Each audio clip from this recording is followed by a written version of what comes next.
Nesse momento você está aí assistindo um programa de televisão. Seria esse um tempo ocioso? Mas e se esse programa fala sobre a sua carreira? Então você está aprendendo alguma coisa, certo? Continua sendo ócio? Afinal de contas, o que é ócio? Será que é bom? Será que é ruim? Para falar sobre a relação do ócio com o tempo livre e o trabalho, eu convidei a professora e socióloga da Fundação Escola de Sociologia e Política de São Paulo, Carla Diegues. Siga o mestre, começa agora.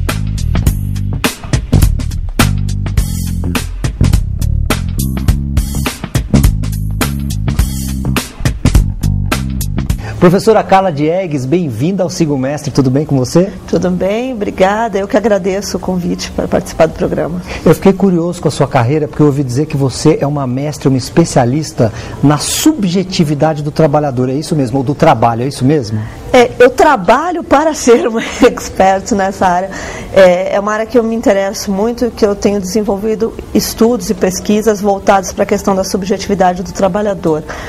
Subjetividade que envolve a questão do sentimento, das emoções, das relações com família, com amigos, com lazer, entretenimento. Com lazer, você falou? Com lazer também. Lazer posso chamar de tempo livre? Sim. Tempo livre posso chamar de ócio? Não sei se ócio. O ócio, com o tempo, ele foi construído como algo negativo. Ou seja, quem é ocioso é aquele que não trabalha, aquele que não se esforça, aquele que não produz. No dicionário diz que o ocioso é o vagabundo. Mas a gente pode falar um pouquinho de ócio também ou não? Pode falar. Eu queria começar te pedindo o que é o ócio, por que você não gosta, por que você acha que ele é pejorativo? Não, eu não gosto da palavra ócio, porque eu considero como ócio, ou seja, aquele que é o descanso, mas o descanso, aquele descanso que a gente não faz nada, realmente, ou seja, quando eu até brinco assim, quando eu falo, eu vou ficar no ócio, ou seja, aquele dia que eu vou ficar o dia inteiro deitada na frente da TV, assistindo os programas que eu gosto, ou então dormindo o dia inteiro, um dia que eu não produzo nada. Produzir é a palavra, é isso? Produzir, porque até, ou seja, quando eu estou em momentos de lazer, eu vou ao cinema, eu vou ao teatro, eu vou ao bar com os amigos tomar um drink, ou seja, eu estou produzindo algo que é uma produção imaterial, não estou numa produção material, mas eu estou produzindo relações, produzindo conhecimento, de certa forma estou fazendo algo que contribui para o meu crescimento, nem que seja para o meu crescimento pessoal. Não produzir é um problema? Não produzir é um problema. Eu pego um pouco do trabalho do Thorstein Veblen, que é um economista norte-americano do final do século XIX, início do século XX, que ele tem um livro que chama Teoria da Classe Ociosa. A Teoria da Classe Ociosa. Certo. Que é o seu grande, digamos, best-seller. Certo. Né? A Teoria da Classe Ociosa fala dessa relação entre a classe que produz e a classe que vive daqueles que produzem.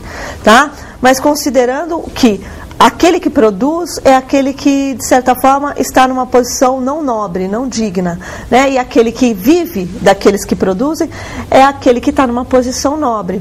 Então, a ideia do ócio, primeiro, ela vem, ou seja, o que produz considera aquele que não produz um vagabundo, porque ele vive às custas daquele que produz, né? E a classe que produz começa a tomar aquele que não produz, não só aquele que vive, aquele que não põe a mão na massa, aquele que não põe a mão na massa, mas aquele que vive daquele que produz, ou seja, é o empresário, aquele que gere o processo. Certo. Ou seja, ele tem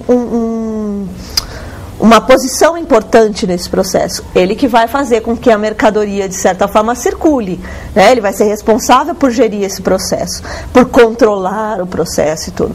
Porém, aquele que está alheio, que não está, que nem que vive da classe que produz como empresário, nem que está no processo produtivo, mas que está alheio, o que ele é? Ele é um ocioso. Ele não produz valor, mas ao mesmo tempo ele não auxilia no processo de produção do valor. Né? E quem é esse? É um ocioso, é um vagabundo. No Brasil, isso começa a tomar, já na época, né, do sistema escravagista, ou seja, a gente tem um pouco dessa relação do escravo que não produzia, né? Ou seja, o escravo que sentava para descansar alguns momentos era tomado como ocioso.